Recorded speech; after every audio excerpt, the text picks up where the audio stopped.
Bonjour, bonne année. C'est Moulay Tibissok. C'est un énorme plaisir de prendre la parole devant vous pour quelques minutes. C'est une grâce d'être vivant sous un fond d'Offenbach, de Mozart, pour célébrer les bonnes vibrations.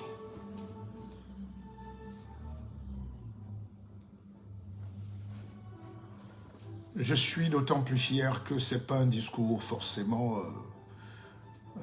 politique, de la politique politicienne. Vous voyez comment, quand des gens qui disent qu'ils font la politique parlent, ils font le bilan. Mais la réalité, c'est que rien ne change en réalité, parce que nous ne donnons pas l'essentiel aux gens. Il faut toucher le cœur des gens. Et ce message s'adresse d'abord à la jeunesse camerounaise, à toute la jeunesse camerounaise. Ce message s'adresse à tous les Camerounais. C'est un message d'amour et d'espoir. C'est un message de renaissance. Chaque année est une renaissance. Chaque année est une jubilation. C'est une recréation. Mais chaque année aussi nous rapproche de la mort. Donc c'est le temps de réfléchir sur nos vies, sur nos parcours, qu'on soit d'accord ou pas, qu'on soit du même village ou pas. On a le même sang, on a un même pays, on a un même destin, on a un même continent, on doit réfléchir. Et je donnerai toujours le meilleur de moi-même. Je donnerai toujours tout pour aider les plus jeunes. Et pas de négativité sur ce mur, s'il vous plaît. À ce monsieur qui me pose la question en riant, si je me prends pour un leader, j'aimerais qu'il définisse la question de ce qu'il entend par leader. On ne se définit pas comme leader, on est un leader. Prendre la parole est un leader. C'est déjà un sens du leadership. Et je vais vous faire une belle leçon de morale et d'éducation pour vous, à ce monsieur qui est un peu... Enfin, qui est malade de sa frustration. Vous ne demandez pas à un monsieur comme moi s'il est leader. Je ne suis peut-être pas votre leader, mais vous n'allez pas m'empêcher ou empêcher aux autres qui croient en moi d'être leur leader. Je viens de recevoir un appel important de quelqu'un en Allemagne qui est ingénieur et qui a créé un fan club Martial Bissok en Allemagne et qui a commandé tous mes livres. Tous mes livres. C'est ça le leadership. Ce n'est pas ceux qui viennent bavarder pour rien. D'accord? Et cette négativité-là, c'est pour ça que je voulais faire ce message. C'était juste une parenthèse, pas très importante, mais il faut répondre de temps en temps. À ceux qui disent qu'on ne répond pas aux imbéciles, je dis non, il faut parfois remettre les imbéciles et les gens qui veulent nuire à leur place, juste place. Alors, ce que je voulais dire quand même à la jeunesse camerounaise, c'est que nous avons des gros chantiers. Nous avons, merci à Papa Landing Sanya, nous avons des gros défis à relever. C'est les défis de la liberté, l'accès à la dignité et l'emploi. Quel que soit votre bord politique. Les mêmes problèmes qu'on va retrouver, on les retrouve en Afrique et surtout au Cameroun. C'est un problème de liberté. Et puis, le jeune qui parlait là, qui visiblement me découvre, c'est sa grâce, il parlait de leadership. On a un problème de leadership. Les pauvres choisissent les mauvais leaders. C'est pour ça qu'ils sont pauvres. Je vous prends un exemple. Quand vous êtes dans un pays comme la France, vous avez une dame comme Marine Le Pen qui représente la France rétrograde, raciste, négative. Des gens qui sont battus intellectuellement, des désœuvrés mentaux, pardon. Et elle est quand même, elle représente une grosse partie. Si on est en Afrique, les gens comme Marine Le Pen gagnent à toutes les élections. Parce qu'elle s'adresse aux gens comme vous, elle s'adresse aux tribalistes, elle s'adresse aux gens qui défendent leur terre. C'est notre village, c'est notre clan, on ne marche pas avec les autres. On ne reçoit pas l'étranger, on ne... Voilà. Et c'est les mêmes discours qu'on retrouve partout en Afrique. Et ces gens-là, c'est eux que vous appelez les leaders. Et c'est eux qui vous amènent à la guerre civile et à la pauvreté, au communautarisme. Enfermons-nous, mettons les barrières, on a peur. Ici en France, qui est un très grand pays, des Lumières tout au moins, vous ne verrez jamais, même si la moitié des Français ou la plupart pensent comme Marine Le Pen, au dernier moment, on va sauvegarder la République. On va sauvegarder toujours le talent. Parce qu'elle n'a aucun talent, à part celui de créer la haine. En France, on va toujours sauvegarder la République. C'est pour ça que vous courez tous pour venir en Europe ou en France, où ils ont mis les bases de l'intelligence suprême. C'est-à-dire que la République, c'est des valeurs. La République, c'est protéger les acquis. Jamais vous n'allez voir une guerre civile en France. Il peut y avoir des tensions sociales. Il peut y avoir de la revendication. Il peut y avoir... Ce qui est normal, c'est la liberté. Mais jamais vous n'allez voir un Français prendre les armes pour dire qu'il va détruire la France. Parce qu'ils ont un rêve. La France est un rêve. Et j'aimerais en Afrique que nos pays cessent d'être des pays tribalo-claniques pour être des pays politiques. Et pour ça, il faut le leadership. J'espère que j'ai répondu à votre question, jeune homme, tout à l'heure, sur ma capacité à être leader. On est leader quand on prend des positions fortes. Et si on s'augmentait, c'est mon dernier livre. On est leader quand on parle de l'émergence de l'Afrique, avec tout un parcours syntaxique, structuré et structurel. Je mets ici 150 causes du retard de l'Afrique et je propose des solutions. C'est ça le leadership. Donc, et je voulais donc dire, je prenais le cas de la France pour expliquer pourquoi la guerre civile arrive toujours en Afrique. Parce que les mauvais leaders sont partout. Les faibles sont les premiers. Les tricheurs sont les premiers. Les tribalistes font des foules et sont adorés. Je suivais encore un jeune politicien au Cameroun qui disait aux gens que l'avenir du Cameroun, c'est le communautarisme. Quelle incrédulité, quelle imbécilité à la limite. Et c'est ça que les gens veulent nous pousser à aimer. Quel est l'avenir de pousser les gens à s'enfermer dans un monde où il faut mettre les ponts au lieu de mettre des barrières? Donc, c'est ces chantiers-là qui tuent en Afrique. Le manque de vision prospective. On est dans l'analyse et les commentaires. Alors, pour la jeunesse du Cameroun, je rêve d'une vraie liberté. Et la liberté suppose aussi les droits et les devoirs. La liberté suppose aussi que chacun assume son destin. La liberté suppose aussi la civilité, dont la police. Hein? La liberté suppose aussi qu'on est responsable.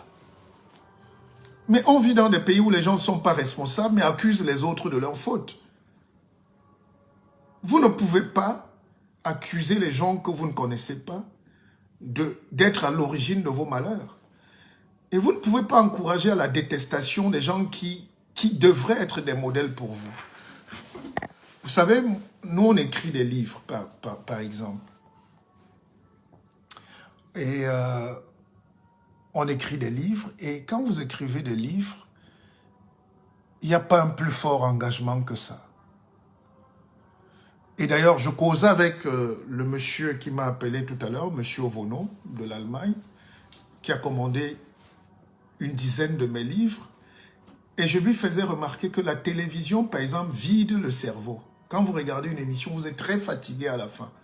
Ça vous puise et ça vous épuise. Même si on est en train de lancer notre télévision éducative, politico-culturelle. La télévision nous exploite parce qu'on nous vend la publicité, mais quand vous lisez un livre, vous vous rechargez la tête. Donc la télé vous vide, les livres vous remplissent la tête. Alors, je réponds aussi dans ce discours pour 2023 à vos questions pourvu qu'on reste poli. Hein. Je vous ai dit dans la vie, ne cherchez pas les amis, cherchez ceux qui vous aident. Cherchez des partenaires, ceux qui créent l'opportunité. Hein. Nous, on est dans la recherche. Non, je ne veux pas être votre ami. Hein. Je me sens votre aîné, votre grand frère ou pas, mais je me sens proche de ceux qui partagent les mêmes idées que moi. D'accord? Bonne année, Florence. Bonne année. Alors, il y a Thomas Müller qui dit « Lorsque la parole n'est plus action, elle devient la distraction. » Ça, c'est bien dit ça. Maintenant, dans sa suite, monsieur, on veut vous voir à l'action et sur le terrain. Thomas Müller. Déjà, vous avez un nom allemand. Et vous reprochez à un grand maître, Amoulé Tibisson, de ne pas être sur le terrain. Je vis au Cameroun, je vis entre le Cameroun et la France. Et je fais extrêmement de choses positives pour le Cameroun. Nous avons créé une base, on a pris des bureaux à Yaoundé, on est en train de sensibiliser, on crée des sociétés, on donne de l'emploi aux Camerounais. Actuellement où je vous parle, il y a des Camerounais qu'on emploie qui sont en train d'aller toucher leur salaire. Est-ce que vous le faites ça? Si vous le faites, d'accord. Donc prendre le risque de rentrer dans un pays où tout le monde pense négatif, où tout le monde décourage tout le monde, même quand les situations sont calmes. Il y a des gens qui pensent que la toile qu'ils ne maîtrisent pas est un refuge de la bêtise. Quand ils sortent de la toile, ils ne sont rien dans la société. Ils n'ont aucun statut social. Et sur leur carte d'identité, on met même parfois sans emploi. C'est-à-dire, il n'a rien. Père inconnu et sans emploi. Alors, donc, nous, la parole, surtout celle que je veux porter, ne peut pas être qualifiée de distraction. Ça fait 25 ans que je porte la parole. Et je ne sais pas où vous étiez il y a 25 ans. Alors, ce qui m'a fait rire l'autre jour, j'ai fait une vidéo. Évidemment, quand on fait les vidéos, c'est pour parler de nos parcours. Ne soyez pas offusqués. Quand vous voyez quelqu'un qui est fâché du parcours de quelqu'un, ça veut dire que le sien est vide. Ça veut dire que lui, son CV est vide. Alors, qu'est-ce qu'on partage dans les livres, dans les conférences, dans les salons? C'est les parcours, c'est les CV. Quand Bill Gates vient s'asseoir là, il peut parler de lui du matin au soir. Les étudiants d'Harvard écrivent. Parce que tout son parcours est une université, c'est une école de vie. Donc, je ne viens pas parler parfois de mon maigre parcours pour faire semblant. Non, on n'avait pas besoin de ça. Par contre, et c'est ça la culture de la pauvreté au Cameroun, c'est qu'on a interdit aux icônes de parler, de dire qui ils sont, par où ils sont passés, comment ils ont créé leur richesse, où est-ce qu'ils ont été à l'école, avec qui et comment ils ont commencé leur carrière économique et politique. Subitement, tu vois un type qui a un immeuble et il cache, même à ses propres enfants. Vivons dans un monde plus tolérant et plus ouvert. Alors, quand je parlais de mon parcours, mon bref parcours, hein, j'ai vu un commentaire où quelqu'un dit « Mais toi, tu connais tout !» Non, c'est pas ça la question. Et même si quelqu'un prétend connaître tout, il faut l'encourager. Vous savez, Descartes disait « Connais-toi toi-même ». Voilà. C'est-à-dire, nous sommes ignorants parfois de nous-mêmes, de nos corps. C'est pour ça que dans un de mes livres, le dernier, j'ai parlé de l'intuition supérieure. Je ne sais pas à quelle page.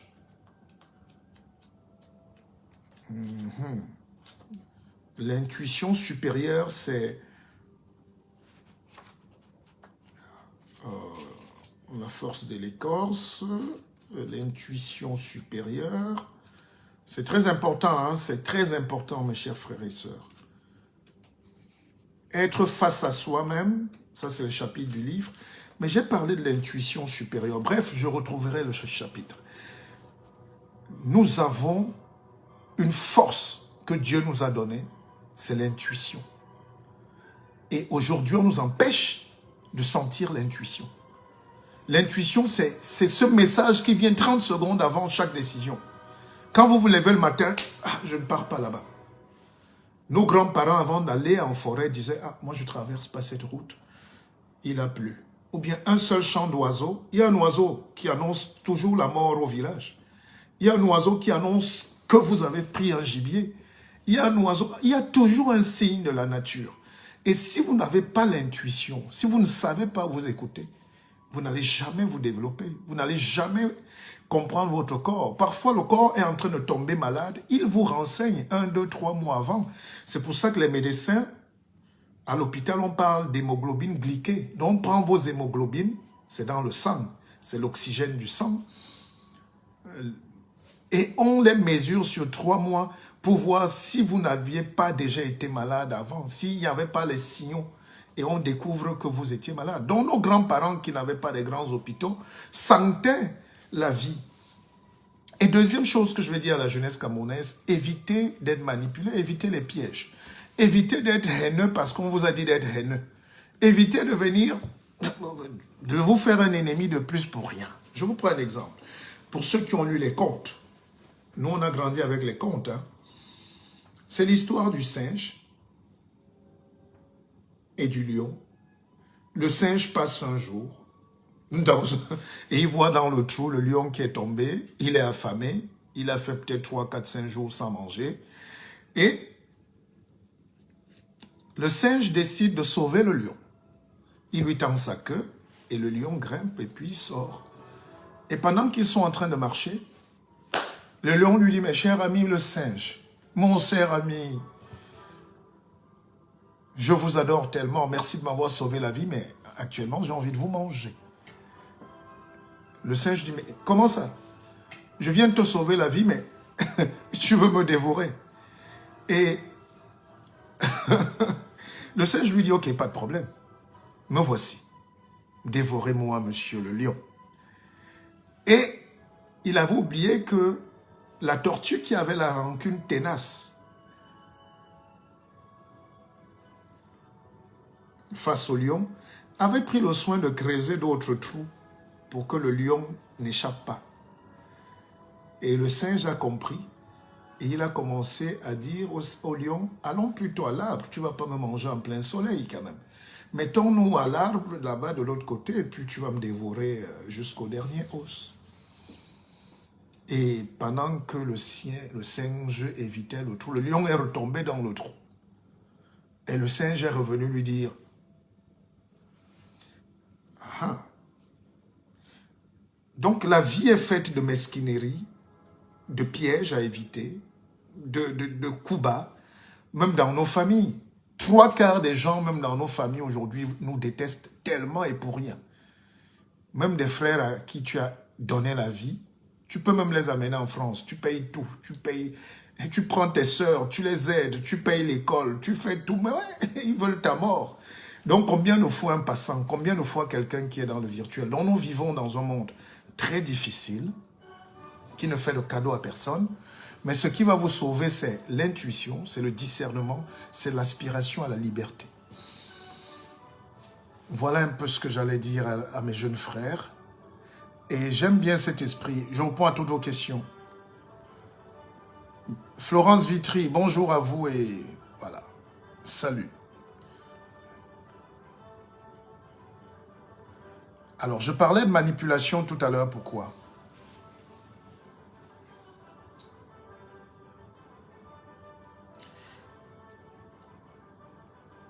Regardez comment le monde fonctionne.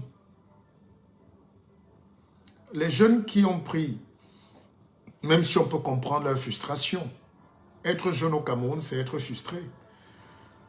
Parce que tu n'as pas la chance de te réaliser. Tu ne peux pas acheter une voiture, tu ne peux pas construire une maison, tu ne peux pas avoir une famille parce que tu n'as pas un travail ou tu n'as pas l'opportunité d'avoir été bien formé. Tout le monde n'a pas la chance d'avoir des concours et de réussir. Ce que je voulais vous dire, mes chers frères et sœurs, c'est que aujourd'hui, on se rend compte qu'on mène des guerres inutiles. Et les gens sont excités pour rien. Moi, je vous prends juste l'exemple de la Coupe du Monde. Avant la Coupe du Monde, on a fait un tapage tribaliste et aigu sur Ngadjo Gadjui qui est un garçon simple. On ne l'a pas juste sélectionné. Mais les gars ont fait comme si c'était la crise du monde. Ils n'ont pas cherché à comprendre pourquoi on ne l'a pas sélectionné. Et quand on regarde l'effectif qu'on a plus tard, avec Christopher Wo, avec Ebosset, avec le jeune gars de Nantes, Castelletto. Quand vous mettez encore, en plus de ça, mais vous vous dites, mais Gadio n'avait même pas sa place, donc il n'avait même pas le droit d'être sélectionné. Mais on nous a perdu au moins 2 semaines de débat sur un épiphénomène. Le coach a dit, je ne prends pas tel joueur parce que j'ai une charnière. Et Christopher Wo, ils ont 20 ans, 22 ans. C'est l'avenir. Les autres ont 40 ans. Mais comme tout le monde fait les lives, les gens nous ont emberlificotés avec des faux problèmes. C'est cette capacité à ne pas être serein qu'on appelle la pauvreté. Et le noir n'est pas serein. On l'effraie avec les herbes comme ça, il fuit. On l'effraie un peu, il part. Et il vient sur la toile tout dire. On ne dit pas tout. Il faut se réserver. Il faut être éduqué. Il faut apprendre. Il faut se taire. Wittgenstein disait qu'il faut savoir se taire pendant que l'on parle. Et ça s'appelle de l'art de réfléchir. Il faut réfléchir. Mais on est dans l'émotion aujourd'hui. Il nous manque ce qu'on appelle la science pratique. Ça s'appelle la praxéologie. Et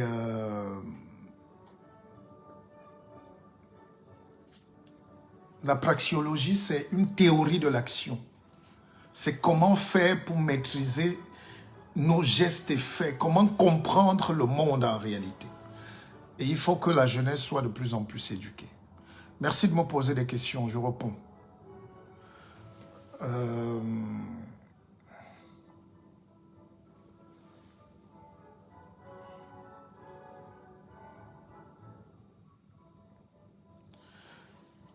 On commence par contredire le parti au pouvoir et après on y rejoint. Bon, Attilo Bertino, je ne suis pas là pour m'expliquer, je sais où tu veux m'amener, je te dis juste bonne fête à toi. Hein? Je suis là pour vous apprendre la négativité. Alors, moi, j'arrive pas à bloquer des gens sur mon live. Pourtant, j'aimerais bien parce que voilà des Africains qui nous envoient seulement les trucs pour s'enrichir. Hein? C'est les marabouts, c'est ça?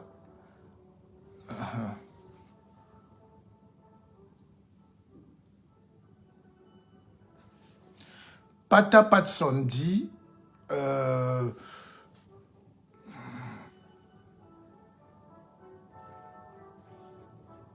Pata Patson me dit, il n'arrive plus à m'écouter comme avant. Pata Patson, je ne peux rien contre.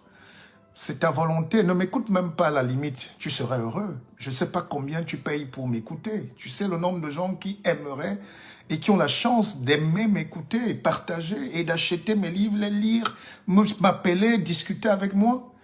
Donc, ça fait un de moi et ça ne me gêne aucunement. C'est votre liberté.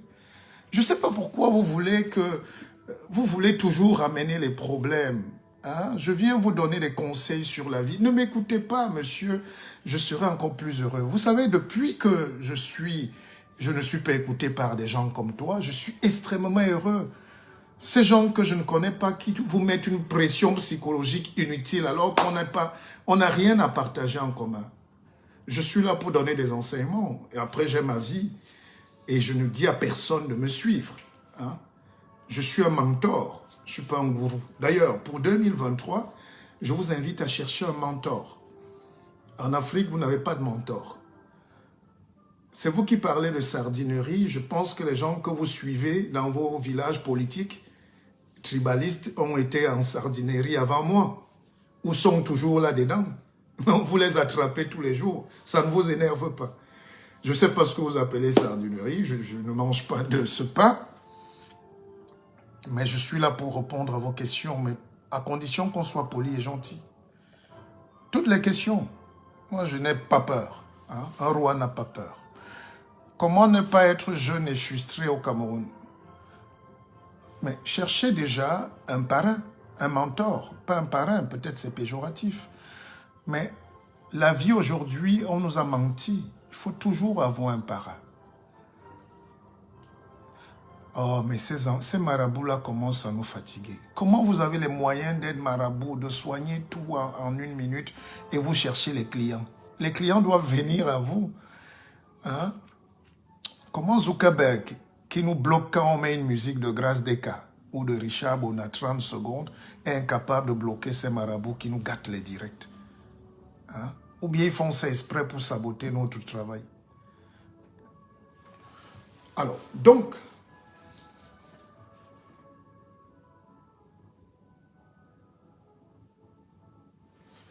suspendre, c'est ça?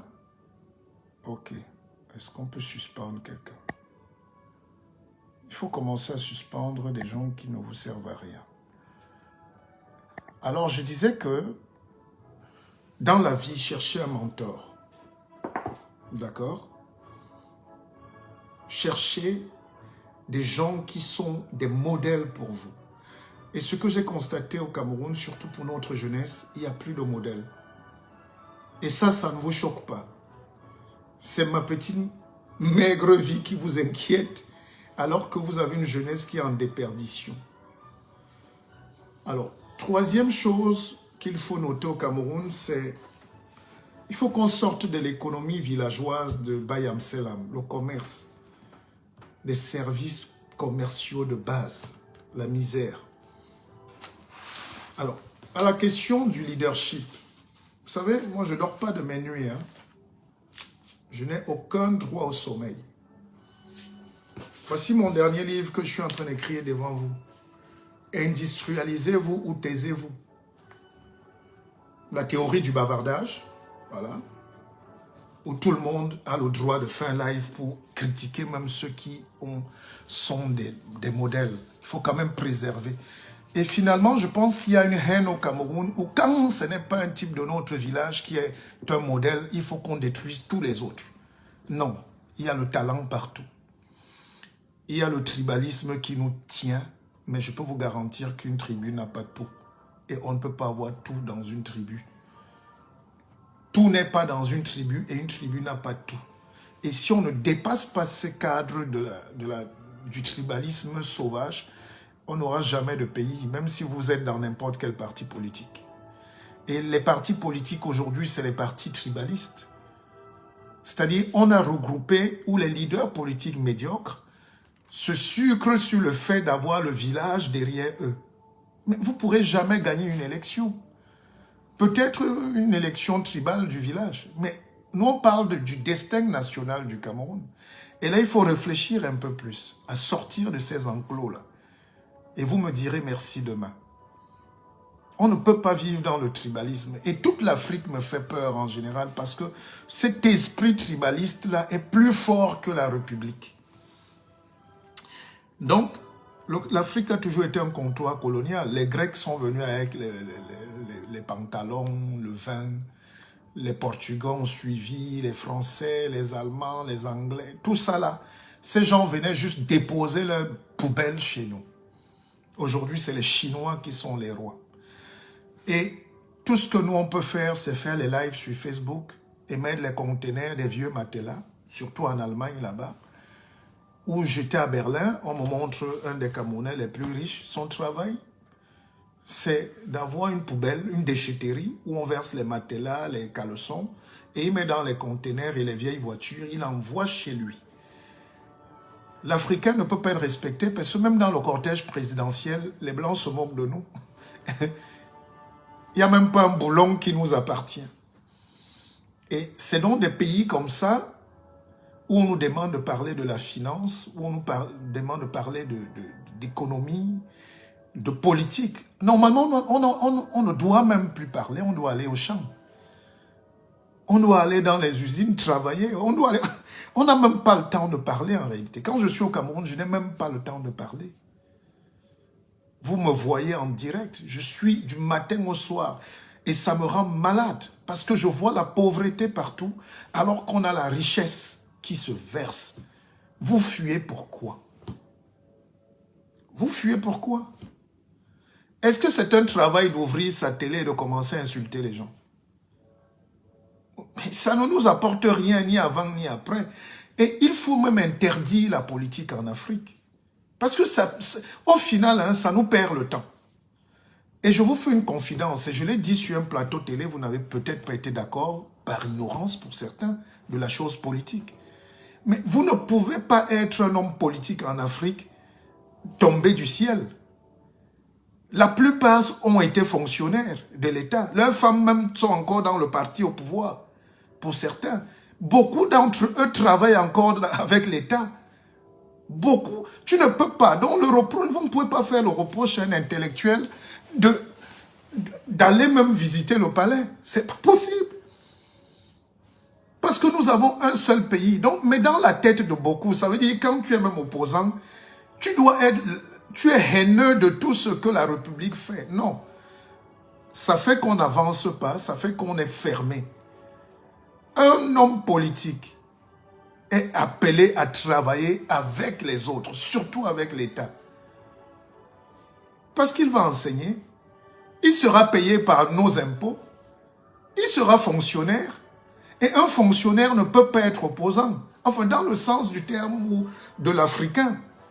Parce que chez nous, opposant, ça veut dire je déteste tout, je ne salue plus personne. Non, ces gens ont des camarades de classe, ils ont des amis, des collègues, ils ont travaillé depuis 30, 40 ans.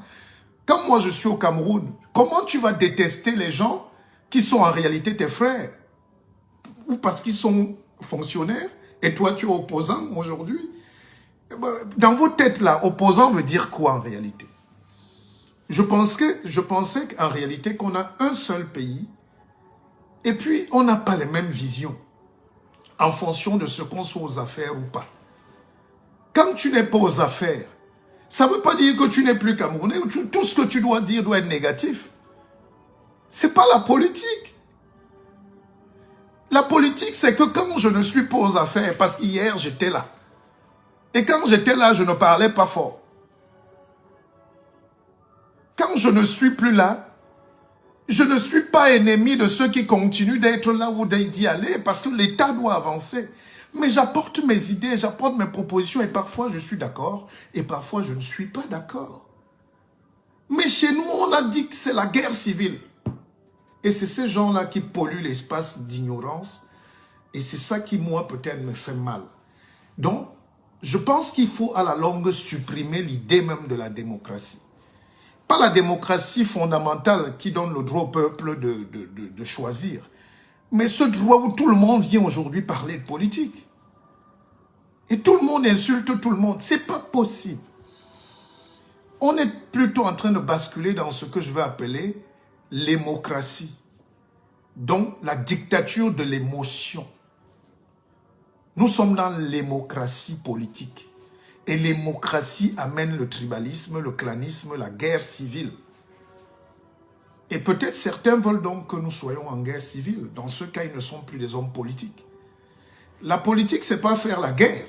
Même en sourdine, je sais pas. Donc, soyez plus détendus, les gars. On a un seul pays. Soyez plus détendus. On ne mangera peut-être pas dans la même assiette, mais s'il faut défendre le pays, regardez aux États-Unis. Quand on dit que les Américains ne sont pas d'accord, ils se battent, mais dès que tu touches l'Amérique,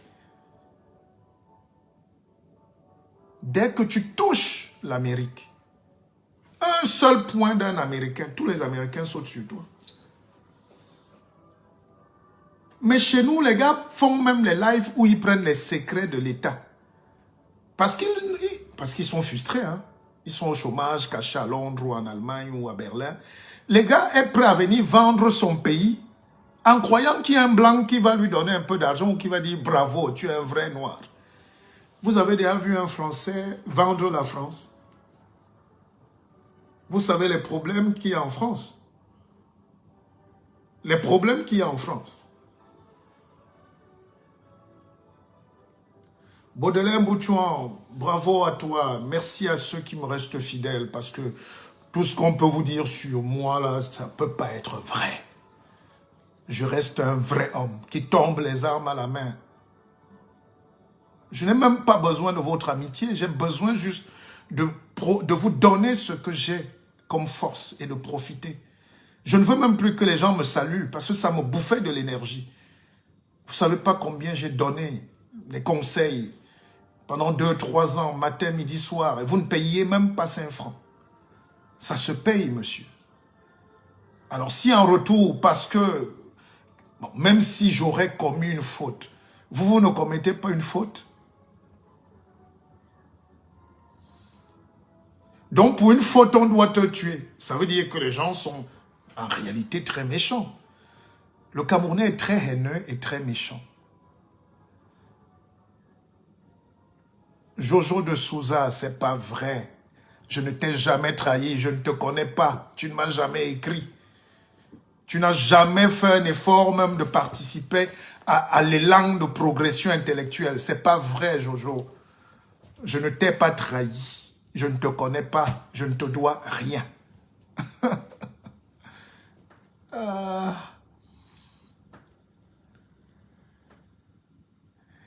Voilà Christopher Chimie. Voilà des enfants qui sont étudiants au Cameroun. Ils sont en master. Ils sont en train de terminer leurs études.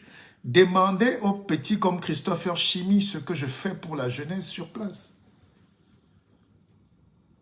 J'ai un jeune là qui me suit. Aujourd'hui, il est enseignant à Polytech. Grâce à mon concours aussi. Hein? Donc, vous êtes là enfermé dans votre idée de détruire toutes les autres lumières. Vous ne pouvez pas éteindre toutes les autres lumières pour protéger votre lumière du village. Non, il y a des lumières partout. Et vous allez supporter le talent des autres Camerounais. Vous entendez? Vous allez supporter que les autres Camerounais savent faire ce que vous faites aussi souvent dans l'ombre et la nuit. Quel est le reproche qu'on peut me reprocher? Qu'est-ce que vous pouvez me reprocher à moi dans mon parcours de vie? Je ne gagne pas de marché. Je n'ai pas volé l'argent des Camerounais, du budget. Au contraire, on est en train avec notre groupe d'aller créer des emplois, de donner de l'espoir aux gens. Voilà, monsieur, je t'ai trahi en quoi? Tu as cotisé quoi dans mes affaires? Regardez-moi un fou. Donc, grosso modo, il y a des gens qui lancent les mots, mais bon, c'est bon d'enfant. N'attendez pas beaucoup des autres, attendez de vous-même.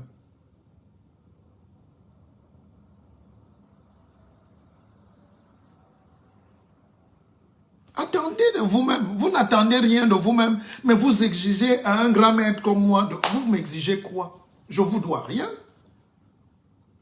Les gens sur qui vous comptez, vous êtes indulgents. Ils font des pires erreurs tous les jours. Ils changent de langage tous les jours. Ils vous amènent même parfois en prison. Vous ne dites rien. Je ne vous dois rien.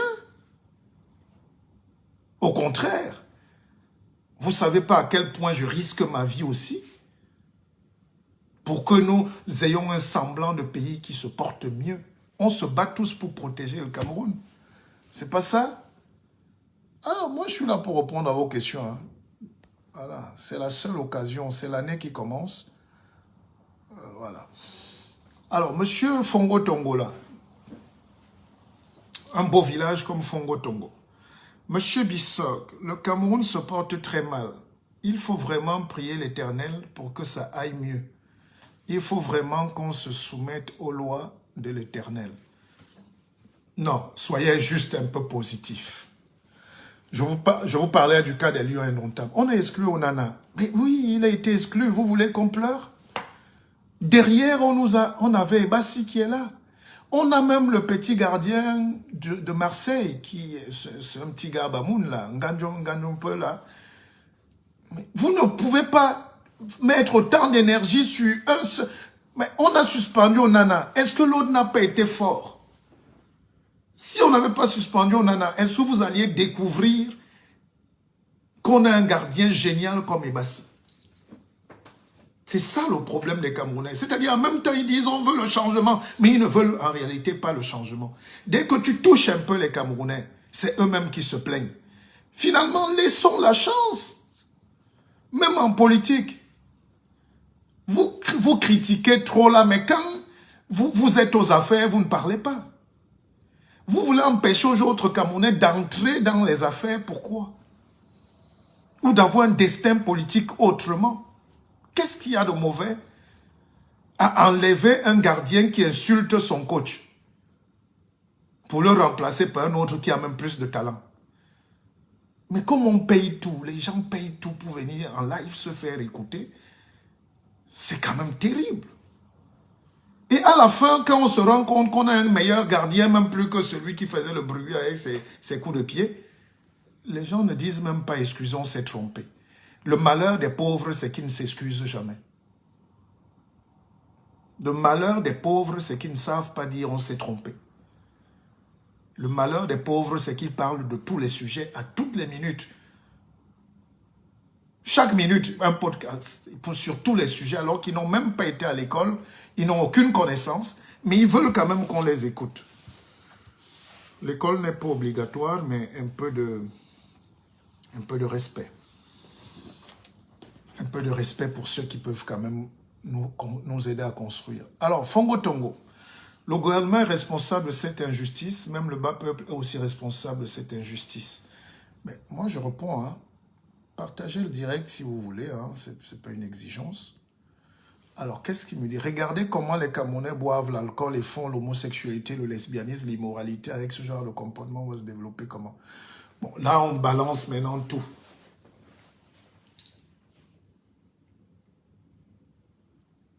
On balance tout. Alors, vous savez que pour qu'un peuple arrête de jeter les ordures en route ou de faire pipi en route, il faut parfois 50 ans. 50 ans de discipline, d'éducation, de formation. Pour aboutir même au bulletin de vote, il faut 50 ans d'éducation politique. Actuellement au Cameroun, vous savez qu'il n'y a pas d'éducation politique. Il n'y a pas d'éducation. Les gens ne font pas la politique. Ils font de la petite manipulation tribaliste. Ils ne font pas de politique. Chaque parti, normalement, est organisé avec ce qu'on appelle l'école des cadres. L'école des cadres, ça veut dire qu'il faut former les gens qui aspirent à la chose politique. Or, aujourd'hui, on veut gagner, on veut être présent, mais sans avoir des gens formés pour l'action politique. L'UNC avait l'école des cadres. Ça fait pitié. Alors, donc, quand on hérite d'un pays comme le Cameroun, et avec tout ce qu'on subit là aujourd'hui, les Occidentaux ne peuvent jamais permettre que vous soyez calme, donc que vous vous développiez. Donc, ils vont tout faire pour payer même les propres Camerounais, cachés aux États-Unis ou ailleurs, pour la guerre. Vous croyez qu'une armée sauvage de petits bandits cachés au nord-ouest, au sud-ouest, peut lutter contre l'armée du Cameroun? Même dans les rêves. Ils font plutôt du mal à leur propre population, à notre population. Ça fait 5 ans et poussière qu'on empêche aux enfants d'aller à l'école. Quelle que soit la raison, on ne doit pas empêcher l'éducation. Ça fait 5 générations qu'on est en train de tuer. Et ces gens-là disent qu'ils aiment leur pays, ils veulent libérer leur zone. Ils sont en train de détruire. Maintenant, les responsables, les coupables, je ne suis pas juge. Vous allez vous-même trouver les juges. Mais si vous êtes conscient, vos enfants vont à l'école. On a arrêté même un ambazonien. Mais comment quelqu'un, parce qu'il est fâché contre le régime, peut être d'accord avec ce que les ambazoniens font comme désastre politique, économique dans son pays? Il faut être méchant. Vos enfants sont cachés à l'oncle. Vous vous levez tous les matins, vous déposez vos enfants à l'école. Mais moi, j'arrive au sud-ouest, les écoles sont détruites. Les gens brûlent l'hôpital. Et les gens font quand même des lives pour soutenir que oui, c'est la résistance. Quelle est cette résistance qui détruit ce qu'on a pour former les gens? Et ça, vous voulez, c'est pour ça que d'autres disent, je vous ai trahi avec quoi? Moi? Un roi, un noble comme moi, vous voulez que je mette ma tête dans un système qui tue les enfants, les femmes enceintes? Ils braquent, ils volent. Il y a des problèmes au nord-ouest, au sud-ouest, comme dans tout le Cameroun, par exemple, mais je peux vous garantir que ceux qui ont connu le nord-ouest,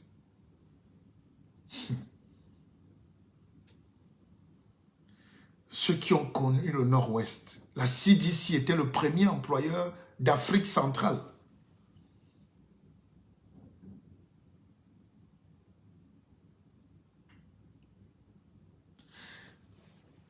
Maintenant, vous dites que le peuple, c'est l'économie. Moi, je ne sais pas. Écoutez bien une réflexion.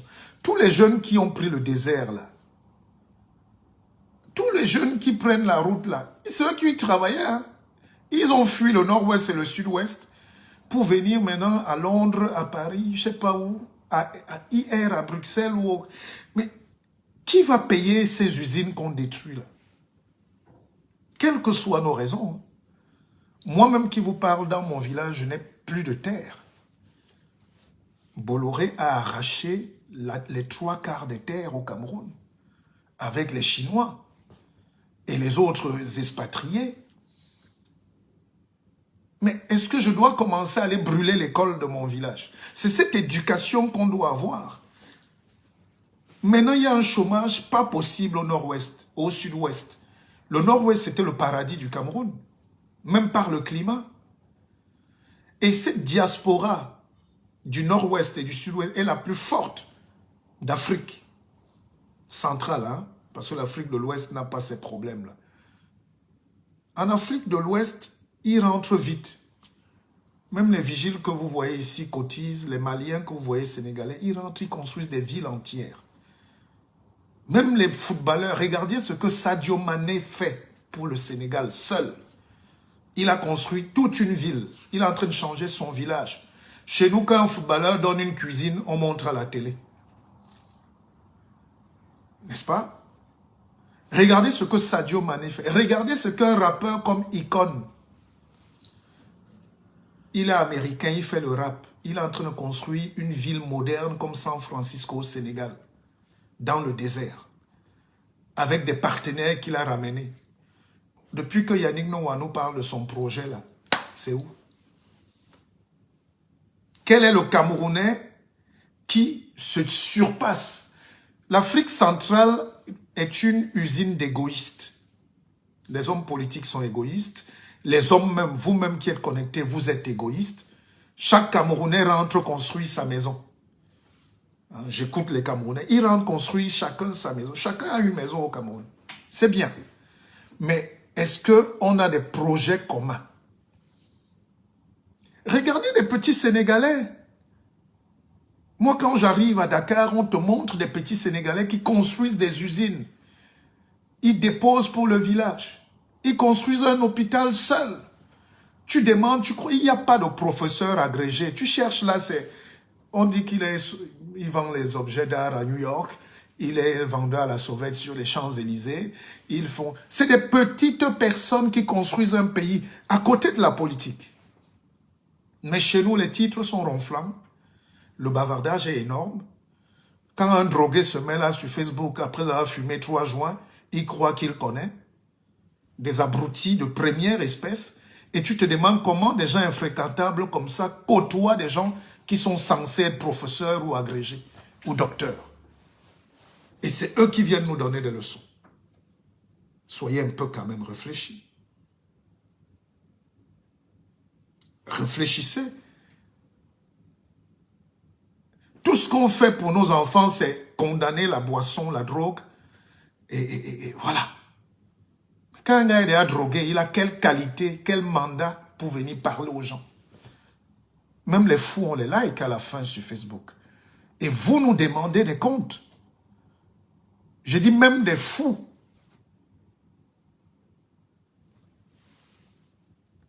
Filles comme garçons. Hein.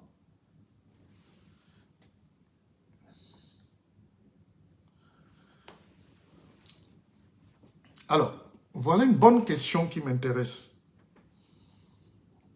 Monsieur Bissok, pour réaliser un projet au Cameroun, mon frère, c'est très compliqué. Mais parce que c'est impossible, on l'a fait. C'est pour ça qu'il faut un leadership mental général pour ce peuple-là. Vous sous-estimez nos enseignements et le rôle qu'on joue chez vous, mais aucun homme politique ne cherche à vous sortir de la poubelle en réalité. Aucun homme politique ne s'intéresse à la vie des Camerounais. La santé mentale. Quand un peuple réfléchit comme tu réfléchis là, par exemple, à toi, mon noble Tchang, d'ailleurs, je te salue même. Hein? À Tchang, on dit encore, on dit à Zapoup. Hein? Ou bien on dit à Sinzinga. Donc ça va mieux. Mais où est parti notre espoir, notre optimisme qui peut être brisé par les contingences politiques? Le Cameroun est plus dur que l'Ukraine. 5 ans de crise au nord-ouest, 3000 morts. 6 mois de crise en Ukraine, 100 000 morts. Et ces deux frères qui bagarrent là-bas, les Russes et les Ukrainiens, c'est un même peuple. Donc vous croyez que le monde entier va arrêter de s'occuper de la marche du monde pour venir pleurer vos sociétés que vous brûlez chez vous parce que c'est difficile? Vous croyez que qu'est-ce qui est facile au Cameroun? Parlons-en. Qu'est-ce qui nous est donné? Enfin, la vie même est déjà dure. Peut-être vous êtes habitués. Les Camerounais se comportent, j'ai dit ça à mes oncles un jour, qu'arrêtez de vous comporter comme des bébés gâtés. Ici, on sort en plein hiver.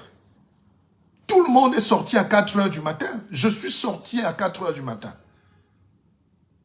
À 6 h, j'étais dehors pour aller déposer quelqu'un qui m'est cher pour aller au boulot, dans le froid. Regardez comment les Européens ont soulevé les glaces pour bâtir ce que vous venez envier aujourd'hui. Pour nous, qu'est-ce qui est dur qu'on ne peut pas surpasser?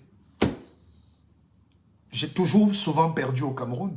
Est-ce que c'est parce que j'ai perdu 2, 3 taxis ou un immeuble que je dois fuir? Et le sens de la vie, c'est quoi? C'est recommencer, s'adapter. Nous devons donc utiliser toute notre énergie, tous les Camerounais du nord au sud, de l'est à l'ouest.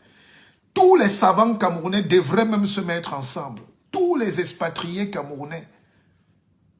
On essaye de se souder pour ne pas être divisés et de montrer à ces gens qui veulent nous empêcher de vivre ensemble qu'on peut être plus intelligent qu'eux.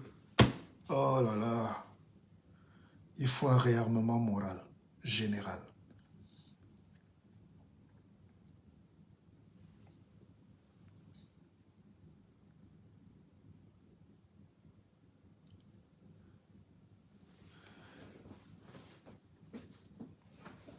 Il faut un réarmement général. C'est-à-dire qu'il faut quelque chose de...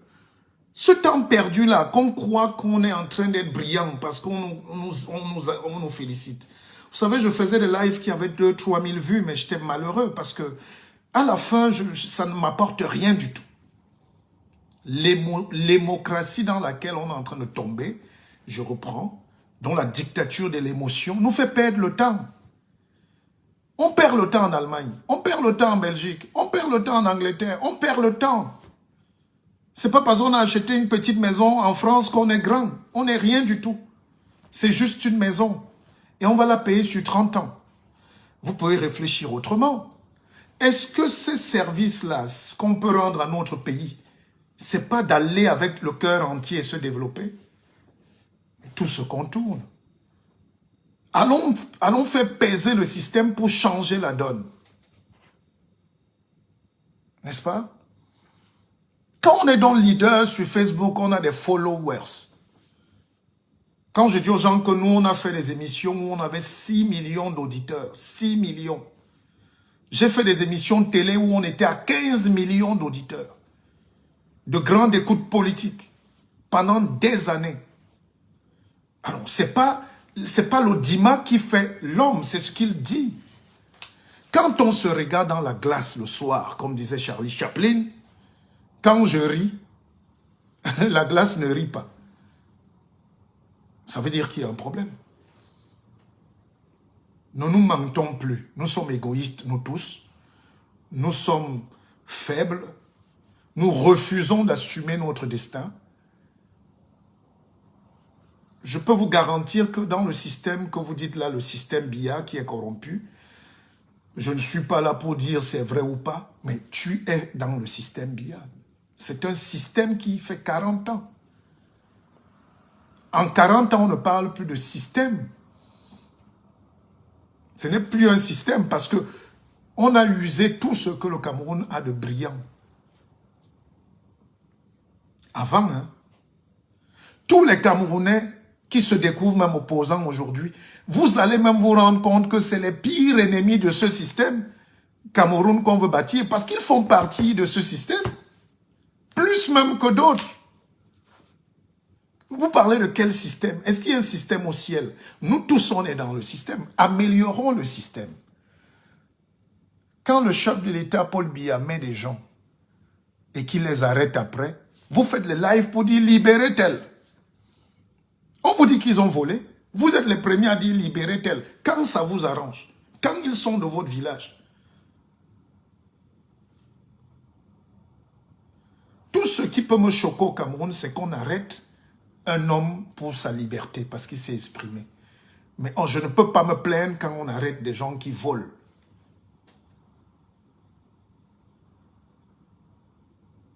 Franck Aïb, je ne peux pas dire que la corruption est bonne. Jamais. Suivez bien mon discours. On parle d'intégrité morale. Si je n'étais pas intègre, je ne serais pas devant vous avec mes mains propres. Quand on n'a pas le derrière propre, on s'assoit, on ne va pas au bal des cocagnes. Hein? N'est-ce pas?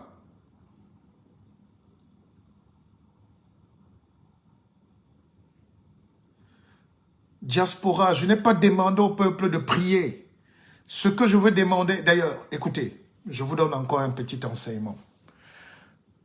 La foi peut vous mener quelque part. Je suis désolé que l'Afrique est misérable intellectuellement et spirituellement, alors que Dieu nous a mis la plus forte culture. Vous passez le temps à insulter vos ancêtres, à les trahir, à les mépriser, mais vous voulez quand même prier.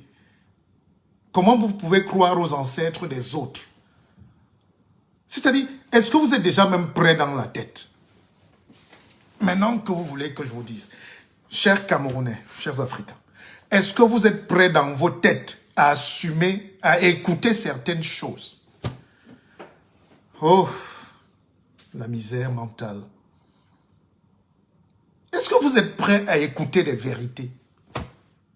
Est-ce qu'un homme normalement constitué aujourd'hui va prier pour le pape quand lui-même il a son grand-père ou il ne sait même pas où il est enterré? Quand il ne visite même pas ses parents? Quand il ne connaît rien de sa lignée, de sa famille, de son DAP, comme on dit chez les Bagantais, un DAP chez les Bassa d'ailleurs.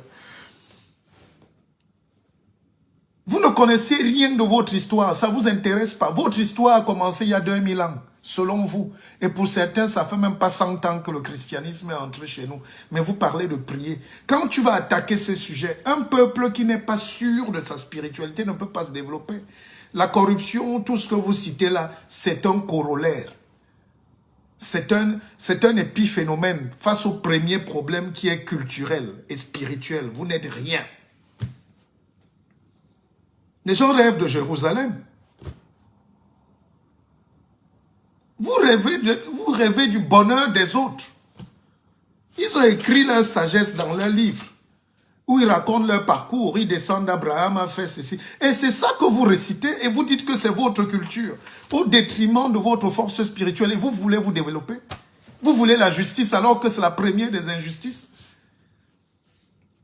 Franck Aïb, on ne peut pas avoir un pays en Afrique si on ne croit pas en nous.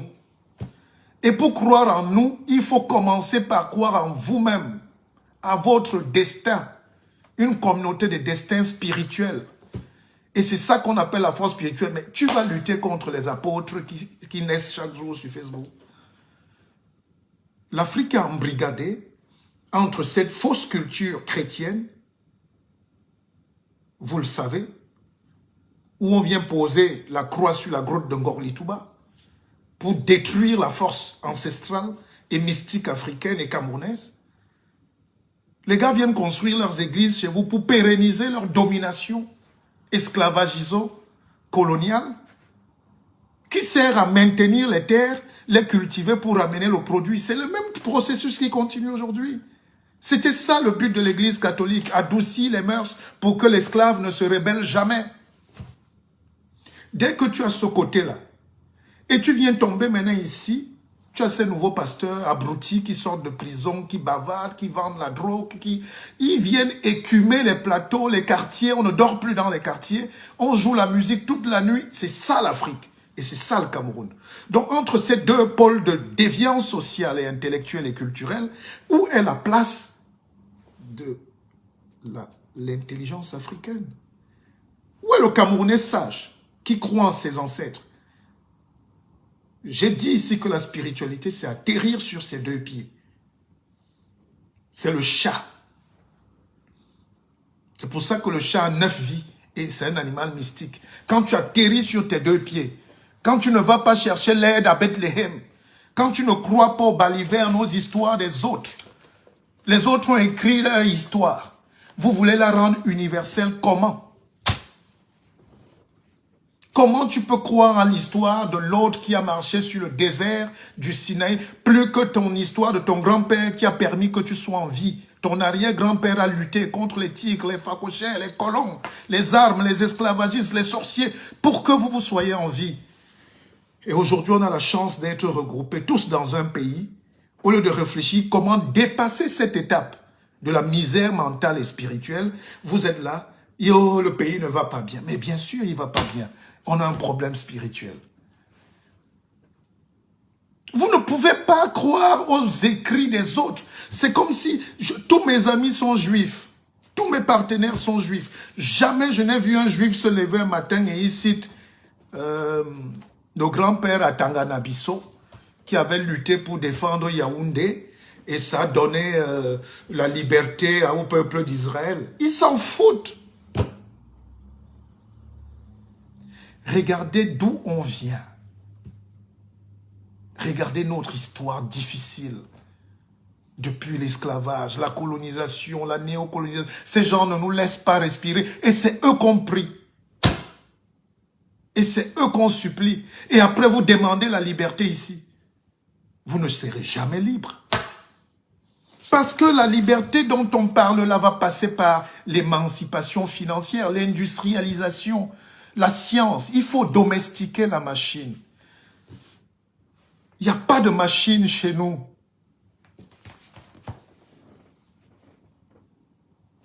Je vais m'arrêter là.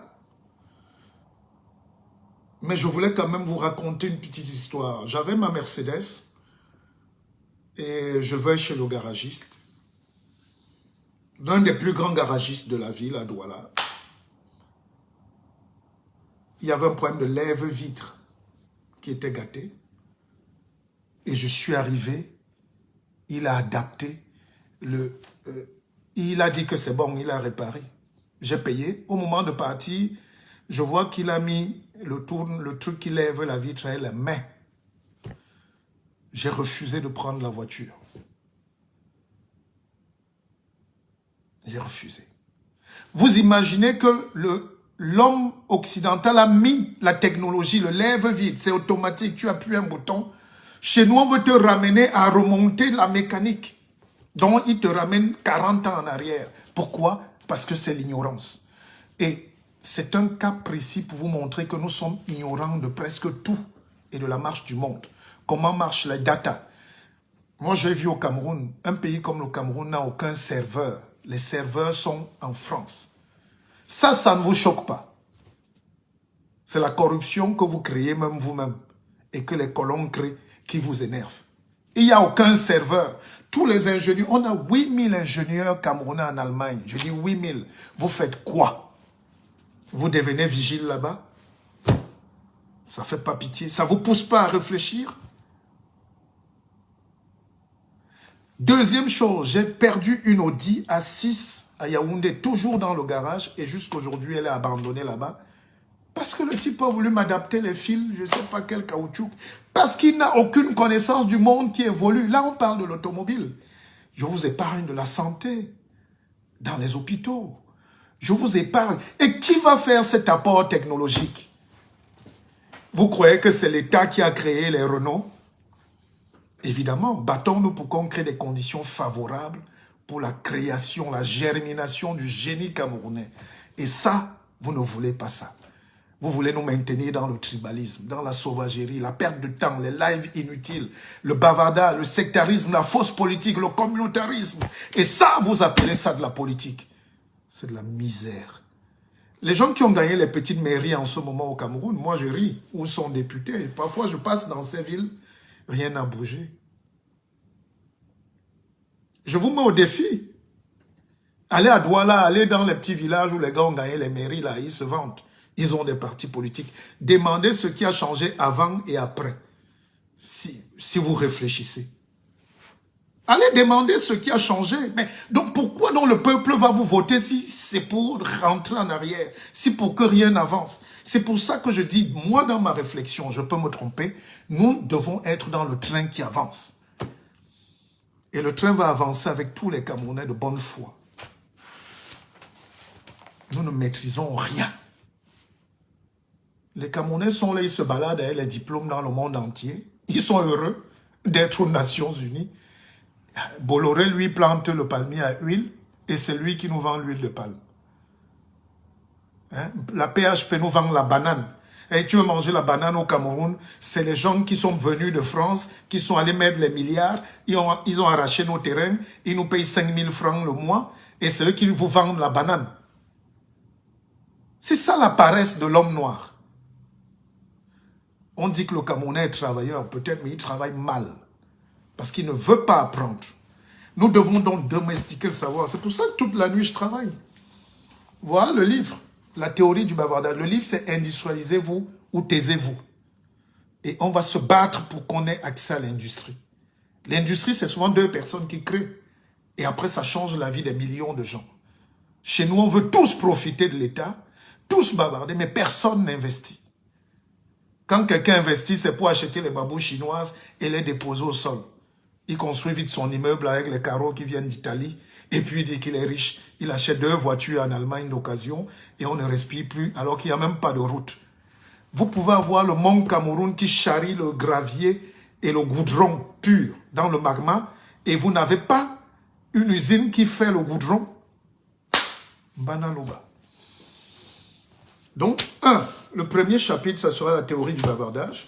Le deuxième chapitre, pourquoi nous fuyons les machines? Pourquoi nous fuyons la science? On a amené du matériel de télévision au Cameroun. Un câble s'est coupé. On est obligé de le racheter en France. Personne ne sait fabriquer même un fil. On n'a pas le temps. On est trop porté dans la recherche des problèmes. On vient insulter les gens. On cherche la bagarre. Il faut que l'autre soit mon ennemi. Mais quand tu dis maintenant, vous valez quoi? Le troisième chapitre, c'est fabriquons ou soyons cons. C'est les fabricants et cessons d'être cons.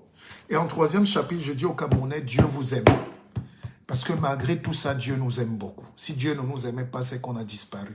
Les autres fabriquent l'arme nucléaire, l'arme atomique. Les autres se battent pour aller sur Mars. Nous, quelqu'un te demande ton village, c'est où? Et vous voulez que je m'associe à ce genre de mentalité? Laissez-moi, ne m'aimez même pas. Tuez moi-même. Vous avez tué tous ceux qui ont réussi comme ça. Quelqu'un m'a dit l'autre jour, le guide, tu ne pouvais pas prendre le chemin de Mongo Betty? Je dis, ah bon? Mongo Betty, plus grand écrivain noir, africain, il rentre au Cameroun agrégé. Et son destin, c'était de finir sans caleçon en route comme un fou en balmaillot et de bloquer le cortège du chef de l'État quand ça passe. Donc c'est ça que vous voulez, vous voulez qu'on rentre et mourir, quoi. Vous voulez qu'on rentre pour mourir. Ou vous voulez qu'on rentre pour créer des lumières. Un Camerounais qui rentre, qui crée 200 emplois, qu'il soit du gouvernement ou pas, regardez l'emploi qu'il a créé. C'est ça être patriote. Parce que les 200 emplois nourrissent 2000 familles. Et les 2000 familles vont créer des villes, vont impacter le niveau de vie. On va parler de finances, d'argent, d'économie qui tourne. Réfléchissez un peu. Ne nous limitez pas à ça. D'accord? Allez, bon après-midi et merci d'avoir suivi, partagé ce direct. Moi, je vous aime et on n'a pas d'autre choix que d'être positif. Il faut croire. Vous savez, je suis DDA aussi. À l'UQAM, c'était 25 turbines. Aujourd'hui, il y a 3 turbines qui marchent à peine parce qu'on a chassé tous les Blancs. On a dit aux Français, partez, nous sommes nationaux, nous sommes chez nous. On a chassé les meilleurs. Tous les ingénieurs sont partis. Mais on vous laisse maintenant la société, vous ne pouvez rien. Si on vous laisse le Cameroun tel qu'il est là, vous ne pouvez rien. La preuve, vous fuyez. Mettez 10 Suisses là-bas, ils développent le pays. Mettez 10 Français, 10 Anglais au Cameroun, ils ne vont pas voir la difficulté que vous dites. Actuellement, c'est les Chinois qui nous attachent les bâtons de manioc. Mais vous êtes à Paris, vous faites les lives pour insulter le pays que vous abandonnez. Et vous voulez nous donner des leçons. Nous qui prenons quand même le risque d'aller affronter cette adversité, même dans nos familles. Vous croyez que dans ma famille, quand j'arrive, tout le monde vient m'embrasser parce que je suis beau? Non, parfois d'autres ne sont même pas contents. Mais il faut y aller parce qu'il faut laisser les émotions de côté, aller aussi faire notre part et faire bouger le pays. On ne peut pas avoir un pays comme le Cameroun où coule l'eau et le miel et on passe les 3/4 du temps dans les débats inutiles. Quand j'ai créé le BISOC Fonds d'investissement, qui a mis 5 francs là-dedans? Mais c'est quand je dis que par souci de clairvoyance, j'ai changé d'orientation ou je milite pour telle chapelle politique désormais. Là, tout le monde sort. Quand je dis, mettons un fonds d'investissement pour qu'on soit libre, il n'y a personne. Qui a mis 5 francs là-dedans? Qui met 5 francs dans nos projets? Ou même dans vos propres projets, créez vos propres projets. Mais pourquoi c'est quand on se détermine que vous sortez de vos forêts? Arrêtez la malhonnêteté. Sauvons le Cameroun. Bonne année 2023. Moi, j'ai la force tant que Dieu me donnera la force. Et je vous aime encore un peu plus. Akeva.